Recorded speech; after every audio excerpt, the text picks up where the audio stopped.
Kuasa hukum Roy Suryo CS, Ahmad Khozinuddin, menyebut kehadiran mereka dalam gelar perkara khusus merupakan bagian dari upaya mengawal proses hukum agar berjalan sesuai prinsip keadilan dan due process of law. Khozinuddin menegaskan gelar perkara khusus ini diajukan oleh pihaknya sejak tahap penyelidikan dan menjadi penting karena menyangkut keabsahan barang bukti ijazah yang disebut telah disita penyidik. Menurutnya, tidak mungkin seseorang ditetapkan sebagai tersangka atas dugaan fitnah atau pencemaran nama baik tanpa pernah ditunjukkan bukti ijazah asli yang menjadi dasar penetapan tersebut. Gelar perkara khusus ini juga tidak lepas dari apa yang kami mohonkan. 2 kali kami mengajukan permohonan gelar perkara khusus. Yang pertama di tanggal 21 Juli 2025 yang lalu dan yang terakhir di tanggal 20 November 2025. Yang gelar perkara dulu kami memang minta agar ada gelar perkara saat penyelidikan ditingkatkan menjadi penyidikan, yang saat itu ada setidaknya 12 orang yang ditetapkan sebagai terlapor. Nah, dalam perkembangannya 12 terlapor dengan 3 klaster ini tidak semuanya menjadi tersangka. Klaster media atau klaster YouTuber itu hilang dari posisinya dan kemudian ditingkatkan menjadi tersangka 8 orang yang dibagi menjadi 2 klaster. Klaster pertama yang kami sebut sebagai aktivis, klaster kedua yang kami sebut sebagai akademisi. Kami sendiri membentuk tim advokasi anti kriminalisasi akademisi dan aktivis. Di gelar perkara khusus hasil perjuangan dari kuasa hukum kami prinsipal yang telah diterima oleh pihak Polda. Itu nggak enak sama TV lain. Polda Metro Jaya menjadwalkan gelar perkara khusus dengan melibatkan pihak internal dan eksternal, termasuk Kompolnas, Ombudsman, dan Komnas HAM. Hasil gelar perkara ini akan menentukan arah lanjutan penanganan kasus yang menjadi sorotan publik tersebut. NTV melaporkan. Ya, pemirsa, kembali bersama kami di NTV Prime Dialog. Langsung saja kita akan membahas apa esensi dari gelar perkara khusus tersebut, termasuk konsepnya. Kita akan bahas bersama narasumber yang akan berbincang bersama kami. Saya perkenalkan terlebih dahulu satu persatu narasumber yang sudah bergabung bersama kami di studio Toba Inti Tower Jakarta. Di sebelah kiri saya ada Pak Azam Khan, kuasa hukum dari tim pembela ulama dan aktivis TPUA. Selamat datang, Pak Azam. Iya. Assalamualaikum. Waalaikumsalam warahmatullahi wabarakatuh. Terima kasih telah bersama kami. Dan di sebelah Pak Azam ada Prof. Joko Sri Widodo, ahli peradilan pidana Universitas Bhayangkara Jakarta. Selamat datang, Prof. Terima kasih telah bergabung bersama kami. Dan di samping Prof. Joko ada kuasa hukum Jokowi, Bang Yakub Hasibuan. Bang Yakub, terima kasih. Sama-sama. Baik. Terima kasih. Saya juga sempat menghubungi Kabid Humas Polda Metro Jaya, Budi Hermanto, tapi beliau berhalangan hadir bersama kita di sini. Tapi ada Prof. Joko yang akan nanti secara konsep apa yang dilakukan oleh penyidik terkait gelar perkara khusus semalam. Tapi sebelum itu, saya mau ke Pak Azam. Pak Azam, penyidik sudah memperlihatkan ijazah asli Jokowi, itu artinya sudah tidak ada keraguan dari tim TPO terkait dengan keaslian ijazah Jokowi yang ditujukan semalam? Jadi konteksnya bukan soal keraguan. Ini kan menyangkut kepastian. Kalau sudah menyangkut kepastian, tidak bisa justifikasi itu hanya dilihat dengan mata. Terus dikatakan itu clear asli. Walaupun dia ada watermarknya juga tipis, embossnya juga saya lihat tipis. Materainya hijau. Kalau yang pembanding kita kan merah materainya. Nah, paling utama sebenarnya bukan soal itu. Jadi menetapkan tersangka 8 dari 12 terlapor itu dasarnya kan 310, 311 pencemaran nama baik dan fitnah. Sebenarnya ini terpisah antara 2 pasal ini yang mana gitu. Fitnah itu lain, pencemaran nama baik itu lain, gitu loh ya. Terus ditambah lagi pembebanan 160, ada lagi pasal 27A, ada lagi pasal 28. 28 ini urusan sarah. Saya juga bingung, masa ijazah ini ada hubungan dengan sarah gitu loh. Kan bingung saya ini. Nah, terus ada lagi yang lebih tinggi, 32 ITE, ada lagi pasal 35 ITE yang ancamannya juga 8 tahun dan 12 tahun. Sehingga sebegitu banyaknya dipikul, walaupun itu dibagi. Dibagi kalau yang kloter pertama itu kan ada 5 orang, cuman Bang Egy Sujana sakit, nggak bisa hadir. Maka yang 4 ini dibebani pasal 310, 311, 160, kira-kira itu. Nah, kalau yang ini yang kloter RRT ini, Roy Suryo, Rismond sama Tifa, karena saya juga tim lawyernya di situ, itu dibebani pasal 310, 311, 32, 35. Nah gitu loh ya. Nah kembali pada Pasal yang tadi baru Pak Azam sebutkan, apakah itu baru diketahui karena Pak Roy sendiri bilang bahwa baru mengetahui itu. Kalau belum tahu mungkin Bang Yakub yang akan ngasih tahu. Bang Yakub, silakan kasih tahu apa yang jadi pertanyaan kenapa pasal itu muncul. Ini saya sudah selesai. Saya tahan dulu. Oke, mungkin saya sedikit komentari mengenai pasal itu dulu. Bahwa mungkin nanti teman-teman media maupun masyarakat luas bisa mengecek juga bahwa dari awal kami sudah sampaikan pasal-pasal yang kami laporkan itu adalah 310, 311 KUHP, 27A, 32 dan 35 ITE. Dari awal kami sudah sampaikan, dan orang-orang inisialnya siapa saja yang kami masukkan dalam laporan polisi kami pun sudah kami sampaikan juga. Jadi kalau ada sekarang narasi yang dibangun oleh Mas Roy tadi disampaikan bahwa seakan-akan itu pasal diselundupkan, itu baru dimasukkan penyidik, saya harus sampaikan itu tidak benar dan itu salah. Karena dari awal kita sudah memang itu yang menjadi pokok laporan kami juga. Nah, masalah kenapa ada berbeda-berbeda, nah ini kan tentunya itu adalah kewenangan penyidik juga untuk melihat ada klaster 1, klaster 2. Yang mana yang berdasarkan laporan kami ini memang memenuhi unsur. Kalau berdasarkan laporan kami kan, kami melihat ada sekian orang dilakukan dugaan tindak pidana, lokasinya ini, alat buktinya, linknya ini, pada saatnya kapan. Itu semua udah lengkap dalam laporan kami. Barulah penyidik melakukan penyelidikan awalnya, kemudian ditingkatkan kepada penyidikan. Nah, ketika dugaan tindak pidana ini sudah ditemukan, barulah dicari siapa pelakunya. Baru nih dibelah. Oke, klaster yang pertama ini memenuhi unsur dugaannya pasal sekian. Klaster keduanya ini. Barulah nanti baru dilimpahkan lagi ke penuntut umum. Di situ nanti bisa dipilih lagi pasal mana lagi yang lebih relevan. Apakah dakwaannya itu subsidiar, apakah alternatif dan sebagainya. Itu pun belum tentu juga diputus oleh hakim sebagaimana yang sudah dituntut. Jadi sebenarnya ini masih bertahap nanti check and balance-nya. Jadi maksudnya dari pihak sana pun menurut kami juga tidak perlu khawatir, nanti prosesnya dijalani saja bahwa nanti pembuktian itu ada di persidangan. Oke, ketika pun memang dari tim TPWA ini tidak menerima apa yang disangkakan oleh tim pelapor, apa yang kemudian akan dilakukan berikutnya? Saya luruskan, sekarang udah TPWA kan sudah masuk di kelompok berbeda sekarang. Jadi satu, jadi apa yang ditanyakan tadi sebenarnya ya biasa-biasa saja kita ini. Tak ada yang harus dilakukan dengan upaya yang luar biasa. Hanya kita meluruskan kepada publik. Ada banyak kejanggalan-kejanggalan di proses perkara ini gitu loh ya. Kenapa saya katakan? Pertama begini, bahwa dari 12 terlapor itu dan 8 yang menjadi tersangka, itu 1 belum diperiksa. Berarti kan tidak sempurna namanya.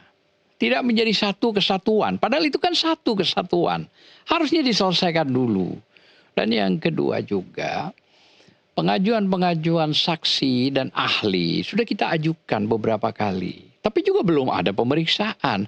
Bagaimana ini muncul tersangka?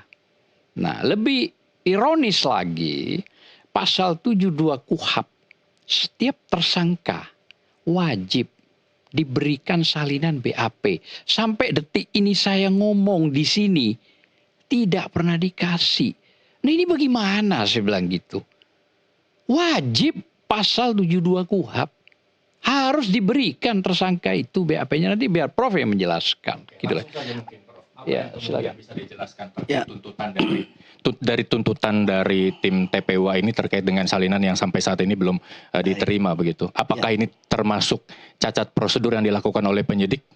Baik, terima kasih. Saya akan menjelaskan tentang pekerjaannya hukum ya. Bagaimana pekerjaannya hukum itu harus bekerja sesuai dengan standar. Standarnya itu hukum acara pidana. Ya, saya mohon maaf ini nanti kalau apa yang saya sampaikan tidak menguntungkan sebelah kanan atau sebelah kiri. Karena dalam hukum posisinya netral ya. Kita bicara soal hukum saja begitu ya. Ya, jadi hukum pidana itu bekerjanya dari suatu peristiwa dulu. Ya kan? Yang jelas peristiwa dulu. Ini peristiwanya ada atau tidak. Yang kedua, ada perbuatan atau tidak. Yang ketiga, perbuatan diuji. Perbuatan itu melanggar hukum atau tidak, atau perbuatan melawan hukum atau tidak. Asasnya adalah legalitas. Sepanjang dalam undang-undang diatur, maka setiap orang boleh mengadukan kepada penegak hukum terhadap suatu peristiwa itu. Nah, dari peristiwa itulah tentu penyidik itu, kepolisian menerima aduan itu. Kemudian menindaklanjuti peristiwa itu masuk kategori perbuatan pidana atau tidak. Nah, kalau polisi sudah penegak hukum, pekerjaannya hukum ini tidak boleh juga tidak memiliki kepastian. Kalau tidak kepastian itu artinya ya perkara digantungkan. Tapi kalau perkara ini di SP3 itu kepastian. Tapi kalau perkaranya dilanjutkan itu kepastian hukum juga. Nah, menindaklanjuti terhadap fokus itu, maka peristiwa tadi kalau saya amati terhadap perdebatan dari sebelah kanan dan sebelah kiri saya tadi, ini ada peristiwa pidana. Bekerjanya hukum sudah. Hanya dalam sifat hukum itu ada ekuisitor dan inkuisitor. Ini yang nggak bisa diterima kedua pihak ini, saya lihat. Sifat ekuisitor itu, sifat pembelaan itu ada di pengadilan. Pembatasan hak daripada pelapor atau terlapor sangat diminimal. Sehingga keterbukaannya kurang. Apa? Transparansi kurang. Penegak hukum itu membuktikan dengan crime control model. Supaya cepat berkas diselesaikan, nanti di pengadilan kamu berdebat.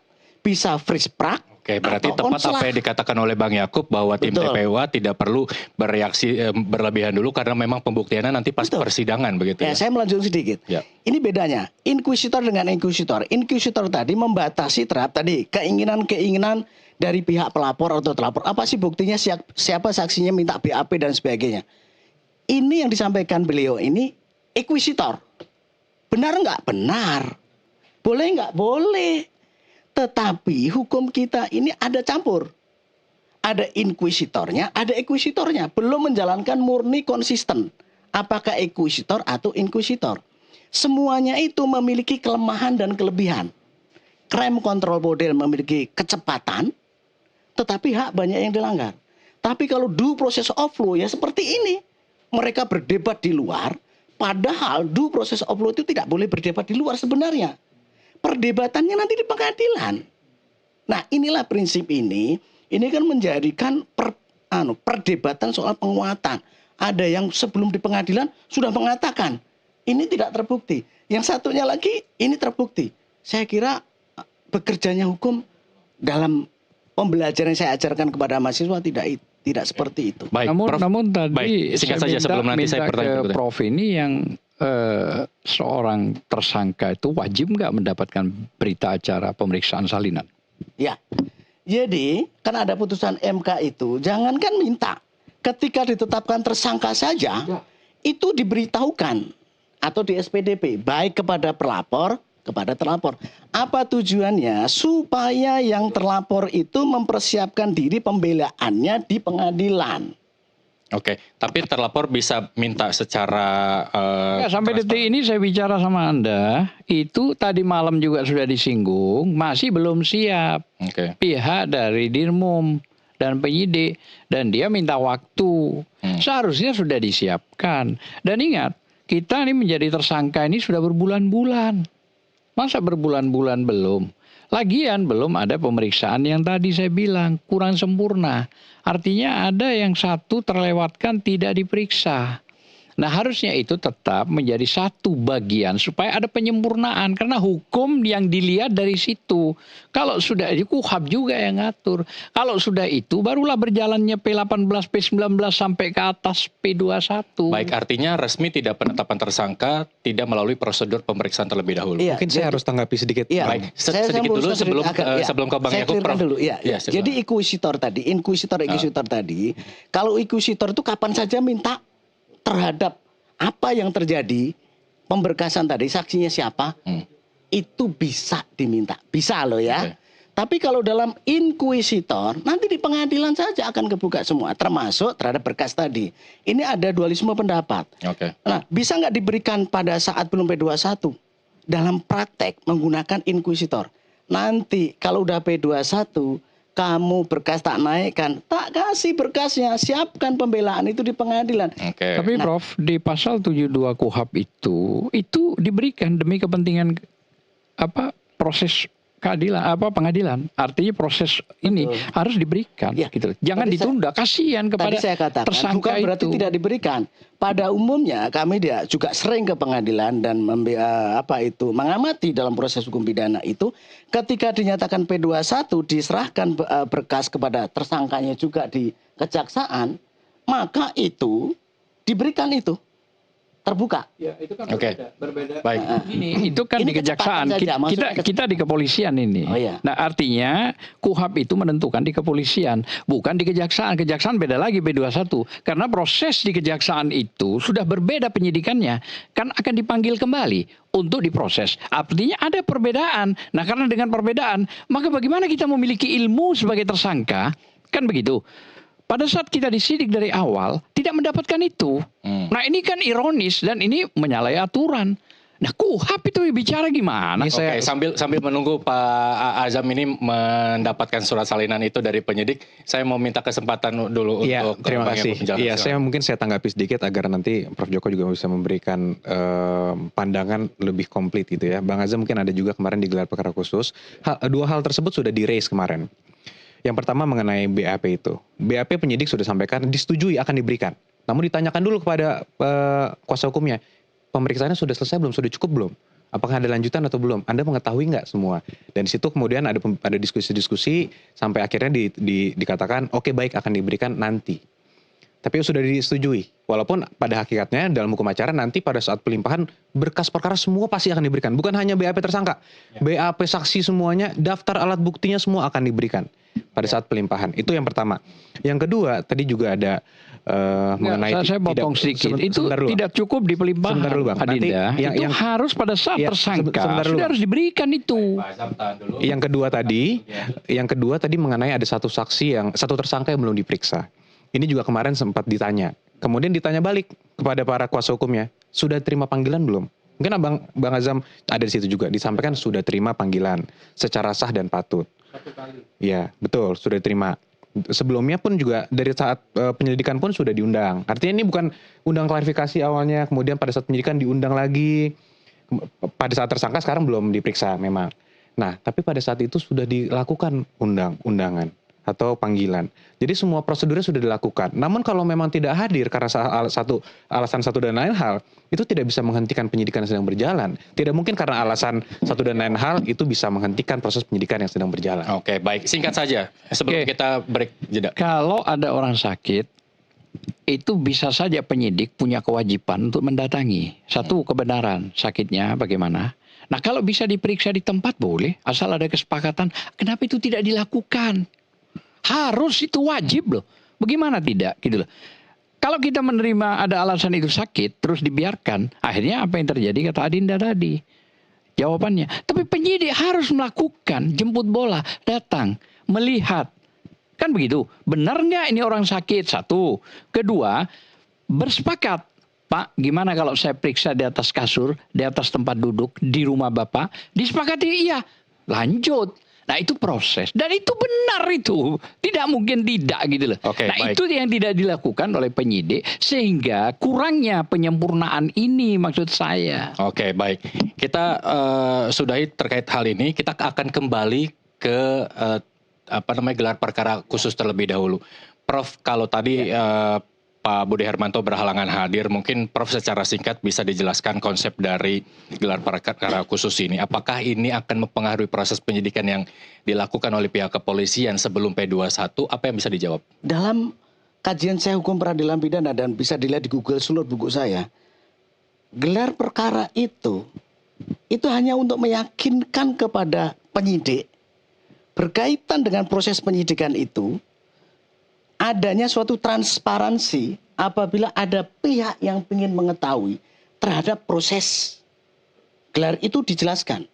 Di situ tidak ada sifat untuk pembelaan, di situ tidak ada sifat untuk mengkanter menolak, tidak ada. Tetapi dalam proses gelar itu bahwa bekerjanya hukum itu disampaikan. Penyelidikannya ini, penyidikannya ini, kemudian perbuatan hukumnya ini, unsur pasalnya ini, sehingga alat bukti yang didapatkan ini, sehingga itulah menjadikan tersangka.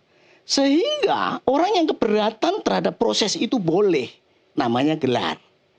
Pertama, gelar itu hanya sifatnya internal biasanya ya, di internal. Tapi gelar khusus itu diatur, ada di peraturan Polri nomor 1 tahun 2002 itu mengatur boleh diajukan oleh siapapun, masyarakat juga boleh. Baik, dalam hal ini yang mengajukan adalah tim Pak Roy Suryo. Tapi saya tahan dulu, kenapa kemudian dilakukannya secara tertutup? Apa yang menyebabkan gelar perkara khusus ini tertutup dan terbuka? Tapi jangan dijawab Tadi dulu. kembali lah ya. Kita harus jeda azan maghrib berikut ini. Pemirsa, kami akan kembali sesaat lagi. Iya.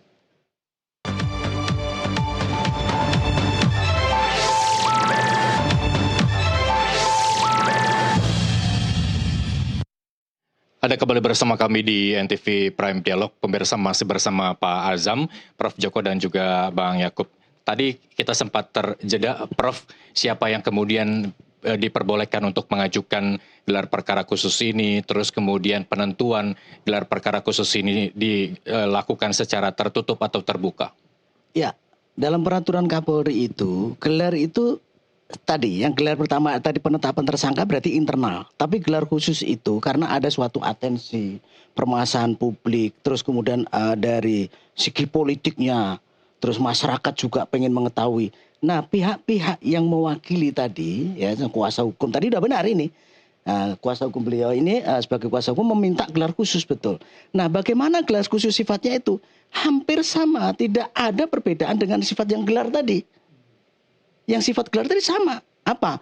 Menerangkan terhadap bekerjanya pekerja hukum itu dari proses penyelidikan, penyidikan sampai pada apa yang dihasilkan saat ini, apakah berkas ini sudah cukup, alat buktinya sudah ada, atau masih kurang pendalaman.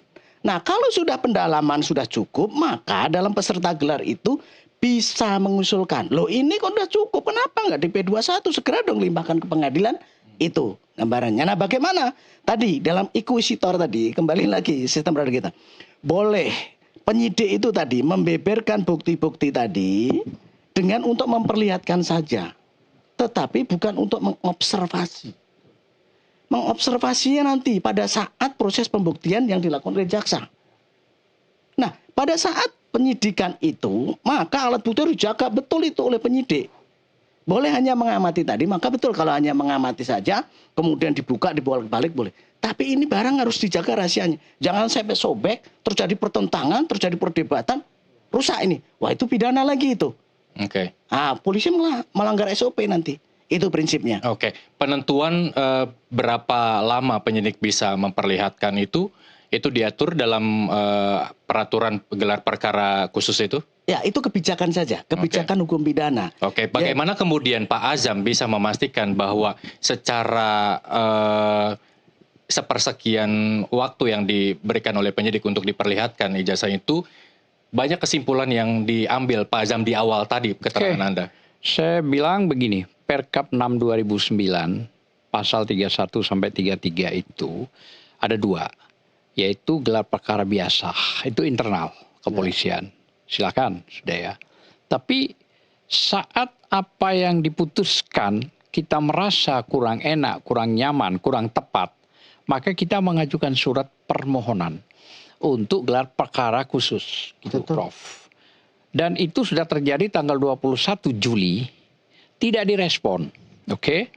Kita ajukan lagi tanggal 20 bulan 11 tahun ini, baru direspon. Ya. Nah, setelah direspon dua surat itu, maka berkumpullah termasuk adinda kita, berkumpullah semua sama penasihat hukumnya Joko Widodo, Presiden ke-7, gitulah ya. Jadi di situ memang tidak ada batasan waktu selama proses itu terjadi dan berkumpul, ya artinya saling menyampaikan, kan begitu. Perdebatannya juga kecil ya, tidak terlalu keras, tidak. Kemarin itu ya hanya biasa aja lah. Namun yang menjadi masalah bagi kelompok kita, oke, sudah dilakukan langkah lebih maju daripada Mabes Polri, Polda ini, Prof. Ya.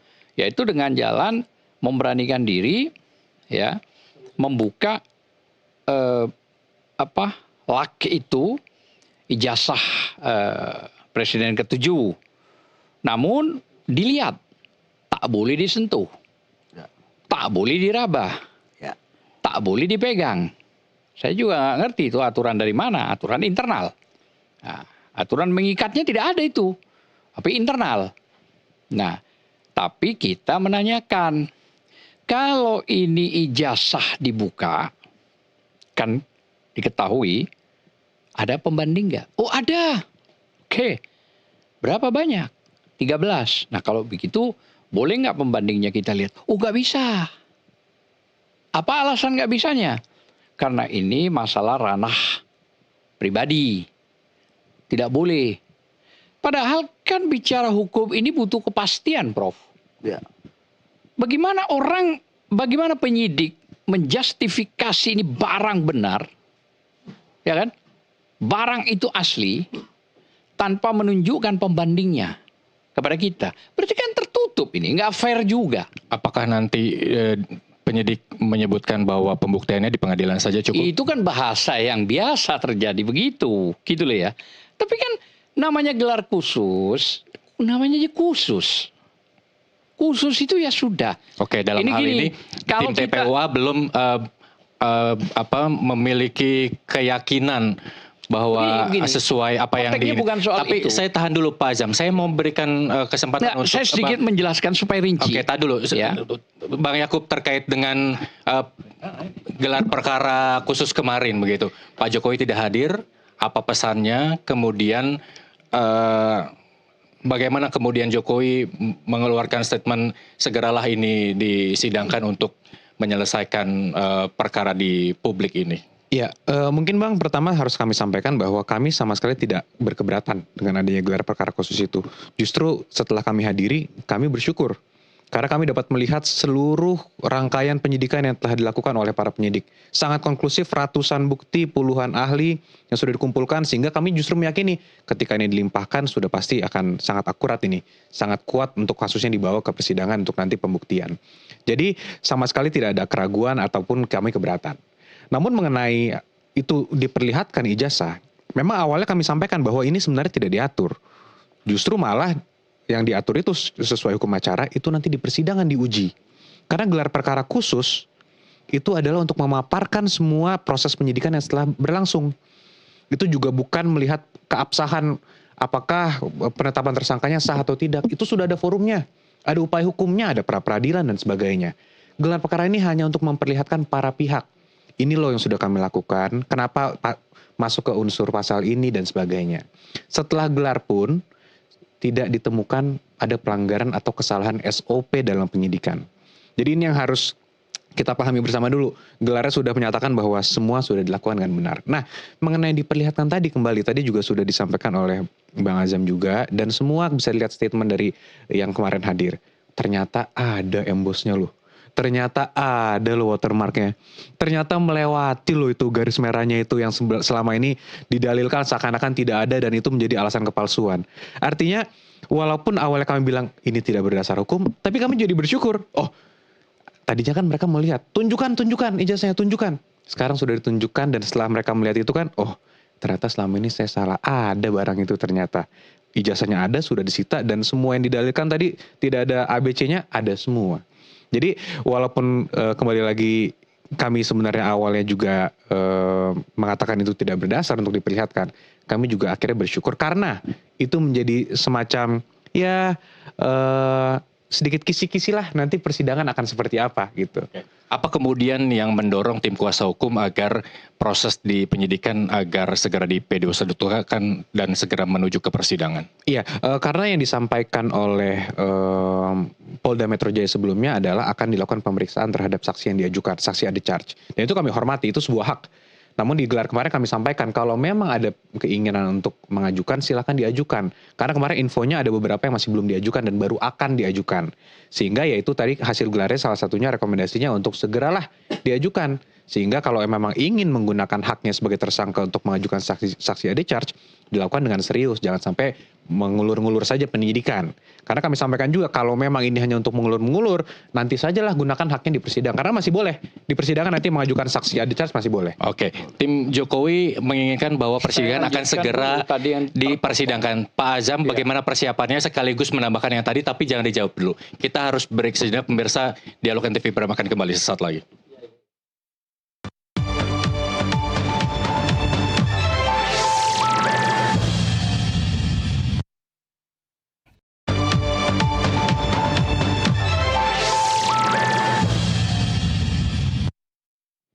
Ya, Anda kembali bersama kami di NTV Prime Dialog. Pak Azam, saya kasih kesempatan Pak Azam menanggapi yang tadi sempat terpotong, dan kemudian bagaimana kesiapan tim TPWA ini menghadapi sidang yang pihak Jokowi ingin dipercepat begitu, agar memang konfliknya selesailah sudah. Konteksnya begini, saya kemarin tuh sempat kecewa juga. Harusnya Pak Jokowi itu hadir. Walaupun iya sudah ada penasihat, tapi kalau dari kita semua hadir, itu kekecewaan kita, gitu loh ya. Yang terbiasa terjadi berapa kali kita mengajukan gugatan kan nggak pernah hadir Pak Jokowi. Yang janjinya akan membawa itu ke persidangan ijazahnya, tapi kan semua itu nggak ada, nggak pernah hadir. Dan itu fakta nggak bisa dibantah. Mau dibantah dengan cara apa? Yo nggak bisa. Itu semua ada dokumentasinya. Nah, kembali pada Perkap. Perkap itu di pasal 316 2009 itu sampai 33 itu demi kepastian hukum yang berkeadilan. Kalau ada bahasa demi kepastian hukum yang berkeadilan yang dibuat sendiri oleh Kapolri atau Polri gitu loh ya. Ya harusnya kan kami berharap ada kepastian yang berkeadilan. Nah, untuk itu bukan cuma sekedar memperlihatkan ijazah. Yang ijazah ini sudah beredar lama. Seperti halnya Sandi Utama itu tanggal 1 bulan 4 2005 yang akhirnya diupload kemana-mana, yang akhirnya ditangkap sama Roy Suryo. Akhirnya itu yang terjadi gitu loh. Harusnya Sandi itu ditarik juga jadi tersangka. Mengedit juga pasal 3235, kenapa ada hak yang istimewa. Ini perbedaannya secara hukum gitu loh ya. Termasuk kemarin kita Prof, Pak, kita bicara KUHP aja lah 108 ayat 1. Melapor ditolak. Loh, apa alasannya? Perintah dari atasan, pimpinan. Saya sampaikan, waktu ada kan? Saya sampaikan di dalam itu. Kenapa itu ditolak? Ya memang karena konteksnya beliau juga bilang ini urusan ijazah bukan urusan itu. Iya benar. Nah itu nggak boleh. Itu diskriminasi namanya. Bagaimana orang mau melapor ditolak? Alasannya itu pimpinan. Loh kok begini? 2 pelapor, 3 pelapor, ditolak semua. Makanya saya minta kemarin itu waktu gelar perkara, boleh nggak? Jawab dulu. Oh ya boleh nanti ke SPKT. Nah sudah, saya bilang itu nggak boleh Prof, menolak begitu. Ini diskriminasinya kan kelihatan. Nah itu salah satunya. Jadi kepastian hukum atas asas keadilan itu yang ditulis di Perkap itu dengan permintaan pembanding 13 itu juga harus ditunjukkan. Tapi dengan alasan begitu ya kita mau bilang apa? Walaupun iya, Polda lebih maju daripada Mabes Polri, gitu loh ya. Lebih maju. Kalau Mabes Polri kemarin kita mengajukan gelar perkara khusus juga hadir kan ya. Waktu yang Mabes Polri, ya. Saya kebetulan yang nulis surat, saya justru gak hadir. Ada di situ cuman Bang Egy karena pakai kursi roda memaksakan, silakan. Untuk laporannya Bang Egy itu. Tanggal 9 bulan 12 tahun 2004 yang akhirnya tidak dilanjutkan. Penyelidikannya itu dihentikan. Penyelidikan dihentikan, harusnya diselesaikan dulu baru SP3 gitu loh. Nah ini kadang-kadang salah kaprah. Ya, itu yang poin yang paling penting. Bahwa ijazah itu sama dengan yang beredar. Nggak ada bedanya, sama. Saya pikir ada perubahan atau apa, pakai kacamata juga, ada kumis, sama semua. Nah itulah yang akhirnya sama Roy Suryo CS RRT itu diteliti secara ilmiah. Lah mereka kan punya keilmuan tentang itu, maka diteliti. Setelah diteliti, baru diinikan. Nah, sekarang saya sempat pernah bilang juga di salah satu stasiun televisi juga, bahwa Pak Asep itu sebagai Kapolda nggak boleh dong ngomong telah mengedit 8 tersangka. Loh dari mana dia tahu? Wah itu bahaya saya bilang. Seorang jenderal bicara begitu. Apalagi Kapolda, nggak boleh begitu. Menjustifikasi itu nggak boleh. Oke. Saya kira mungkin Baik. itu aja. Baik, ini apa namanya kesiapan belum di kesiapan menuju sidang seperti Siap apa? ya kita siap. Gelar perkara aja kita datang kok. Belum waktunya kita datang. Apalagi soal nanti proses perkara. Justru yang nggak siap Pak Jokowi tidak hadir.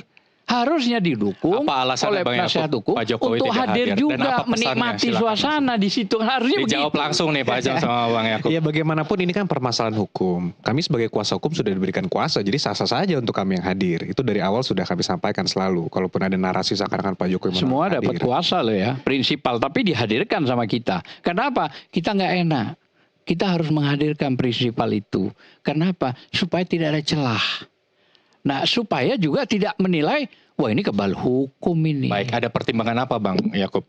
Pak Jokowi sepenuhnya memberikan kuasa kepada kuasa hukum tanpa hadir? Tidak ada pertimbangan apapun sih Bang, karena mungkin Pak Jokowi sudah mempercayakan sepenuhnya kepada kami. Justru tadi kalau dibilang kebal hukum, justru kami yang mengharapkan kepada para penyidik di Polda sih jangan ada orang yang kebal hukum, mengatasnamakan penelitian bisa melakukan dugaan tindak pidana gitu. Nah itu yang mungkin sama saya harus tanggapi sedikit juga tadi mengenai 13 ijazah itu Bang. 13 ijazah pembanding itu sudah dijelaskan kenapa tidak ditunjukkan. Pertama, ijazah aslinya pun Pak Jokowi aja sebenarnya tidak ada kewenangan ataupun tidak ada kewajiban untuk penyidik menunjukkan. Ini hanya kebijakan yang dilakukan penyidik karena mungkin menilai tensi yang ada di masyarakat dan sebagainya. Namun kalau dimintakan lagi pembanding, sudah disampaikan bahwa ini ada undang-undang data pribadi. Ada namanya, dan kemudian ada data-data kelulusan dan sebagainya. Jadi itu mereka sangat berkeberatan. Karena belum meminta izin dari pemilik ijazahnya. Tapi nantinya kan kalau ke persidangan bisa terlihat juga kalau memang dimasukkan sebagai daftar alat bukti. Jadi itu sudah disampaikan, jadi itu sebenarnya sudah cukup clear. Oke. Seberapa yakin bahwa Jokowi ingin menyudahi konflik ini? Mungkin beliau secara pribadi sudah lelah dikait-kaitkan dengan berbagai macam persoalan terkait dengan ijazahnya. Iya, jadi dari awal kami tegaskan kembali bahwa tujuan Pak Jokowi melapor itu adalah untuk pertama mencari kepastian hukum mengenai ijazahnya. Sampai kapan ini ijazahnya akan dikatakan difitnah sebagai palsu? Itu kan semua di media itu berita-berita semua jejak digital tidak akan hilang. Makanya dibutuhkan suatu putusan pengadilan untuk mendapatkan kepastian hukum mana ini. 2 adalah pemulihan nama baik beliau dan keluarganya. Hanya 2 itu saja. Jadi kalau memang 2 ini bisa tercapai, tentunya beliau akan puas. Dan satu-satunya jalan untuk ini adalah untuk ini sampai nanti pemeriksaan di pengadilan dan didapatkan suatu putusan pengadilan. Oke, baik ketika putusan pengadilan mengatakan bahwa ijazah ternyata asli, apakah langkah itu sudah cukup sampai di situ, Pak Azam bertemu teman-teman? Sebelum saya jawab itu, saya akan memberikan suatu ilustrasi. Kalau Anda punya HP, berkumpul 4 orang, saya ambil HP Anda, oke? Setelah saya ambil, Anda nggak tahu lagi ke toilet, terus dianggap hilang, berarti ada saksi, mungkin ada CCTV. Saya nggak ngaku, tapi setelah Anda melapor, baru ketahuan. Begitu ketahuan sudah dipanggil, barang bukti itu kan. Itu kan barang bukti. Pada saat penyidikan saya jadi tersangka. Pertanyaannya, dasar apa penyidikan itu mentersangkakan orang? Dasarnya kan dari HP yang diambil. Berarti kan harus ditunjukkan kan? Benar nggak kamu ngambil ini? Pidananya kan begitu. Kan begitu Prof. Lah kalau pidananya tidak ditunjukkan, barang bukti tidak ditunjukkan, bagaimana orang menjadi tersangka? Baik, tapi kan kembali lagi kalau tadi kata Prof, kewenangan penyidik itu tadi bukan Prof? Ya, jadi saya menambahkan ini kan masing-masing ini. Tadi ada pertanyaan terakhir Prof. Saya memperdebatkan ini dua-duanya kepastian hukum. Justru polisi itu mencari kepastian hukumnya, bekerja dengan sesuai hukum juga. Tidak boleh keluar dari norma. Tidak boleh mengikuti kemauan daripada terlapor, tidak juga mengikuti kemauan daripada pelapor. Kepastian hukumnya apa? Gitu. Saya tidak mengatakan yang jelas Polri sekarang sudah bagus ya, sudah mulai transparan. Mereka melakukan lab terhadap ini loh dokumen. Kemudian juga sudah labnya nggak diterima oleh ini. Kemudian juga masih originalitas buktinya tidak diterima kan gitu. Tapi sifat pembuktian itu kan ada 4. 1, bukti itu valid. Apa? Yang menjadikan lab itu buktinya valid atau tidak. 2, terkini. Waktunya masih rentan. Yang cukup waktu tidak. Memadai. Yang dipakai itu bagus nggak? Terakhir itu asli. Loh kalau yang dipakai lab itu asli. Kemudian labnya itu keluar juga tidak identik atau identik. Kemana kita percaya? Kepada polisi. Pekerjaannya hukum siapa? Polisi. Nah justru polisi itulah untuk meyakinkan tadi. Ada gelar khusus. Itu sebagian daripada kepastian hukumnya polisi ketika menetapkan tersangka orang, ketika akan melimpahkan di pengadilan. Nah, kalau saya melihatnya bahwa akan lebih baik polisi sudah transparan seperti ini untuk bekerja ditingkatkan lagi. Lembur lah begitu ya. Jangan lama-lama, nggak usah makan lele, jangan bertele-tele. Kalau memang sudah cukup bukti, 184 itu cukup 2 loh. 2 alat bukti, 183-nya yakin alat 2 terbukti, bisa terbukti bersalah. Aman. Tapi kalau 2 tidak alat buktinya nggak ada 184, 183, bisa onslah atau freeze back. Gitu kan? Oke, langkah gitu. baik, langkah penyidik untuk hanya sebatas mencekal Roy Suryo untuk berpergian ke luar negeri itu cukup? Sangat tepat itu. Karena untuk mencari kepastian hukum, berkas yang dipakai oleh polisi ini segera harus dibuktikan di pengadilan. Jangan sampai juga buktinya lengkap, barangnya lengkap, subjeknya ini pelakunya nggak bisa dihadirkan, nanti in absentia. Itu akan terjadi perdebatan lagi. Itu akan tidak membawa keadilan lagi. Maka kalau sudah berani penegak hukum, pekerja hukum tadi melakukan gitu ya, penetapan dan melakukan tadi pencekalan, jangan lama, cepat. Punya perhitungan, saya cekal ini 2 minggu. 2 minggu bisa selesai. Lebih cepat. Karena hukum pidana itu HAM. Menetapkan tersangka itu kalau belum valid nggak boleh. Kenapa? Hak orang sudah hilang. Nggak tenang dirinya mereka. Maka bekerjanya polisi harus memiliki kepastian. Kepastian tadi ukurannya adalah hukum acara pidana. Baik. Oke, Gitu. baik. Prof, sayang sekali waktu kita terbatas. Tapi saya mau closing statement dari masing-masing pihak. Kalau dari TPUA sendiri, apa kemudian yang akan dilakukan setelah keputusan sidang nanti? Masih punya energi melakukan langkah hukum lain? Enggak, saya akan menjelaskan sedikit aja. Kalau kita mengacu Undang-Undang 14 2008 tentang KIP, keterbukaan informasi publik, coba buka pasal 18 ayat 2. Nggak perlu ada perkara, nggak perlu ada laporan. Seorang pejabat publik, begitu rakyatnya meminta, itu wajib diberikan. Kenapa? Karena dia pejabat publik. Contoh, Arsul Sani. Begitu dia pejabat negara, MK, tunjukkan, selesai. Kan gitu. Artinya tidak perlu harus terjadi ada korban. Yang menjadi korban adalah tokoh nasional atau rakyat.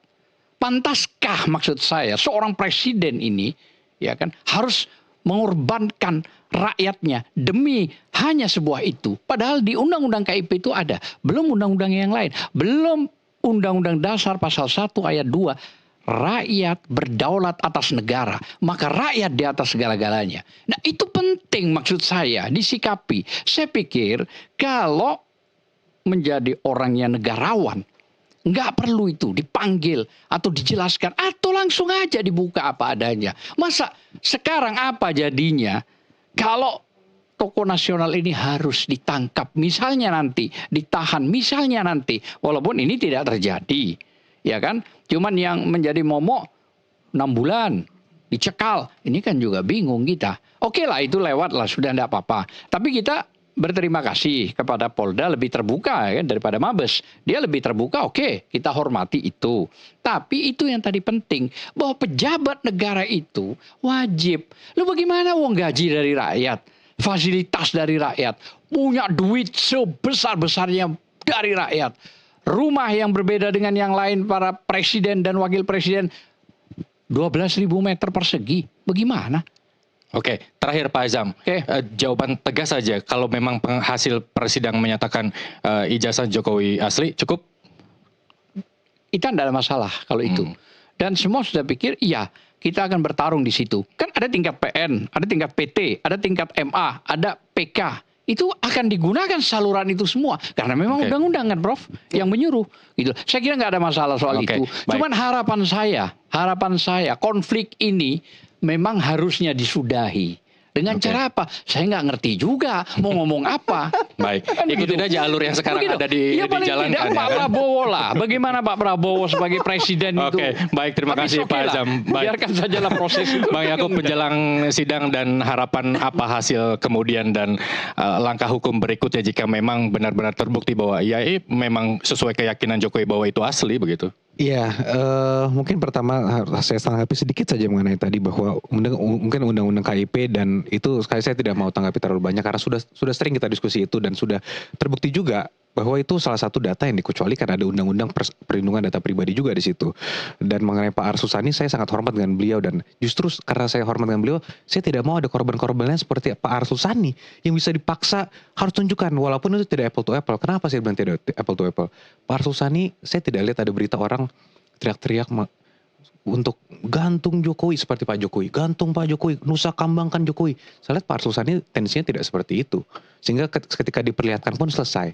Nah, ini kemarin sudah diperlihatkan. Selama ini mereka selalu mengatakan perlihatkan, itu saja kemudian selesai. Ternyata kita lihat selesai nggak? setelah diperlihatkan. Mungkin masyarakat bisa menilai sendiri lah. masalah Tapi itu. yang Dan ngomong kemudian- bicara begitu sebentar, Bang. siapa, Dinda? Oh iya, siap. Nah, ini penting Bang juga Mas Roy Suryo, diklarifikasi. saya harus Nggak sampaikan. ada yang bilang begitu. Saya harus sampaikan itu Mas Roy Suryo kemudian yang mengatakan dan Bang Respon lah mungkin perlihatkan saja selesai. Mungkin kalau klien Bang Azam tidak pernah mengatakan itu. Nah, jadi harapan kami sebenarnya perkara ini bisa diselesaikan, dilanjutkan ke persidangan sehingga dua tadi tercapai, yaitu nama baik Pak Jokowi dan keluarga dipulihkan.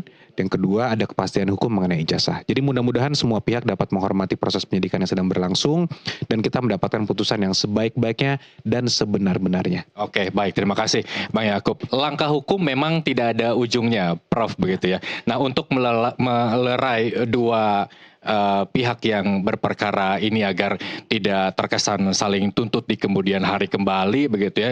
Nampaknya emang Pak Azam ini energinya masih banyak begitu ya. Masih ada langkah-langkah hukum berikut. Sebagai terakhir penutup, apa yang akan disampaikan? Ya, satu, negara kita itu negara hukum. Diujinya dengan proses hukum. Kalau sudah diuji dengan proses hukum, harus kita hormati dong hukum ini. Kita bukan Makstat, tapi Rekstat. Negara hukum, perlindungan hukum itu diberikan kepada siapa saja, baik kepada pelapor maupun terlapor, kepada siapapun. Nah, saya melihat seperti ini, Pak Jokowi mempertahankan juga perlu perlindungan hukum, perlu dilindungi juga kepada Pak Roy. Kalau mereka itu dalam proses hukum juga ya harus memberikan perlindungan. Apa? Pembelaan dalam tahapan-tahapan harus diterima, permohonan-permohonan juga harus dipenuhi, gelar khusus, gelar ini itu. Nah, kemudian juga proses hukum itu tidak ada puas ke pengadilan.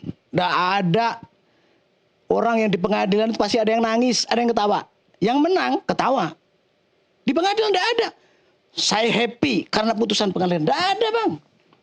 Dalam perkara ini juga nggak ada. Maka ada konsep keadilan restoratif. Tapi ditanya, model keadilan restoratif seperti apa? Konsepnya kan satu. Saling memaafkan. Karena ini saling ego, saling gengsi. Kemudian model apa? Ada pengakuan, konsep keadilan restoratif, pengakuan. Kan nggak mau pelapor mengakui. Nah, ini saya kira mudah-mudahan penegak hukum mendengar itu segera dilimpahkan ke pengadilan, segera diberikan pemeriksaan di pengadilan dengan terbuka. Saya yakin kita percaya negara hukum. Kita percaya kepada hakim. Kalau udah nggak percaya lagi, rusak negara ini. Mau pindah di mana? Nah, semua negara percaya kepada hakim. Baik. Lagi, puas nggak? Nggak ada yang puas. Nggak ada yang puas. Apakah Ada yang cukup ya? atau Berarti tadi saya salah nanya ke Pak Azam, cukup apa enggak kalau hasilnya memang Jokowi ijazahnya asli? Ya, kita harus menghormati putusan hakim ini walaupun gitu ya, tidak onslah gitu. Oke. Atau terbukti atau onslah. Kita hormati itu. Oke, baik. Gitu. Terima kasih, Prof. Sayang sekali waktu kita terbatas. Kita tunggu hasil polisi melakukan P21 untuk melakukan persidangan dan kita tunggu juga hasilnya. Terima kasih Pak Azam, terima kasih Prof. Joko, terima kasih, Bang Yakub, dan Dialog Prime harus saya akhiri. Pemirsa, saya Muhammad Rizal akan kembali di NTV Prime selanjutnya. Tetaplah bersama kami.